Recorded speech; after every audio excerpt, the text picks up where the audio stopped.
السلام علیکم، انیا انجل آپ دیکھ رہے ہیں ڈفرینٹ تھنگس وتھ انیا انجل۔ عورت مارچ کیا ہے؟ بغیرتی پھیلانے کا ذریعہ۔ میرا جسم میری مرضی کہنے والی عورتیں اور سمجھنے والے مرد یہ تو بتا دیں کہ کہاں سے خریدا تھا انہوں نے اس جسم کو، کوئی محنت کی تھی، پھر کیسے مالک بنے؟ مرضی تو مالک کی ہوتی ہے، پھر تم لوگ کون ہو؟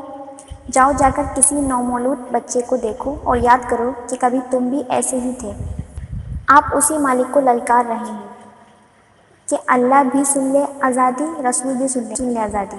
ایسے الفاظ بولنے سے پہلے سوچتے نہیں ہیں کہ کہہ کس سے رہے ہیں۔ اب یہ سب ضلالت کی حدیں پار کر رہے ہیں۔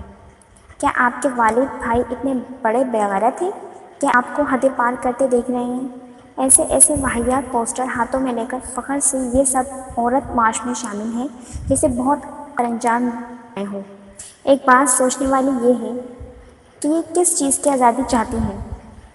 ہر لحاظ سے عورت کو آزادی حاصل ہے، آسانی سے تعلیم حاصل کر رہی ہیں، جیسے چاہتی ہیں ڈریسنگ کرتی ہیں، اپنی مرضی کی ایسے کپڑوں میں گھومتی ہیں کہ کوئی شریف عزت دار گھرانے کا مرد یا عورت انہیں دیکھ کر دوسری طرف اپنی نگاہیں کر لے۔ عورت مارچ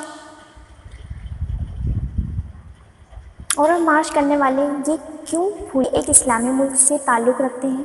غیر ملکیوں کے بنا کپڑوں کے بھی باہر پھرا ان کی نظر میں یہ کیوں بھول گئے ہیں کہ پہلے بیٹی کو زندہ زمین میں دفن کر دیا جاتا تھا؟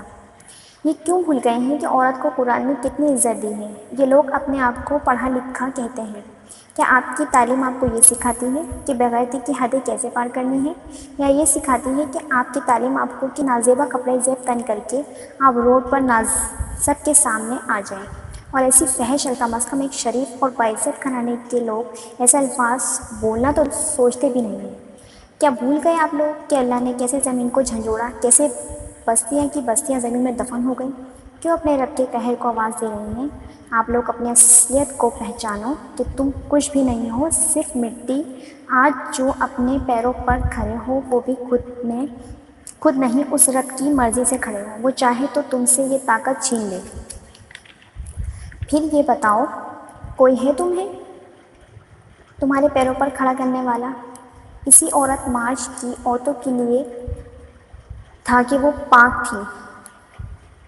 ایک آنٹی نے کہا کہ پردہ تو عورتوں کے لیے تھا کہ وہ پاک تھی جو پہلے کی تھی، تو اینکر نے ان سے سوال کرا کہ کیا آپ پاک نہیں؟ سوچا جائے تو ان کو بولنے کی تمیز ہی نہیں، کیا بولنا ہے کیا نہیں۔ اور یہ لوگ خود کو ماڈرن کہتے ہیں، خود کو تعلیم یافتہ کہتے ہیں۔ معاف کیجیے، اگر آپ کی تعلیم آپ کو یہ سب سکھاتی ہے تو بہتر ہے وہ لوگ جو ان پڑھ ہیں کہ جنہیں کسی بات کی بھلے کوئی تمیز نہ ہو پر وہ اپنی عزتیں ایسے سرے بازار نمائش پر نہیں لگاتے، ان کے سروں سے دوپٹے نہیں سرکتے۔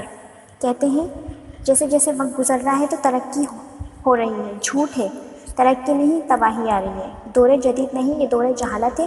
آپ لوگ جاہل ہیں اور جہالت کے ایسے دلدل میں دھنستے چلے جا رہے ہیں کہ جہاں صرف تباہی اور بربادی ہے۔ قصہ یہ پڑھا ہے پرانی کتاب میں، حسن محفوظ رہتا ہے ہمیشہ حجاب میں۔ ایمان والی عورت کا اصلی زیور سونا چاندی نہیں بلکہ حیا اور پردہ ہے، جو آپ بھول گئی ہیں۔ جانتے ہیں کسی قوم کو اگر تباہ کرنا ہو تو اس قوم کی عورتوں کو بے پردہ چھوڑ دو، قوم خود بخود تباہ ہو جائے گی۔ افسوس اس تباہی کو تباہی نہیں، ماڈرنزم اور اوپن مائنڈیڈ کا نام دے دیا گیا ہے۔ امید ہے آپ میری ان باتوں سے متفق ہوں گے، اور میں نے یہ ویسے ویڈیو کافی ٹائم سے بنا کے رکھی ہوئی ہے لیکن اپلوڈ نہیں کر پا رہی تھی، تو آج آپ یہ میری ویڈیو دیکھیں گے اور کمنٹ کر کے مجھے بتائیے کہ آپ کو کیسی لگی۔ دعا میں مجھے یاد رکھیے گا۔ اللہ حافظ۔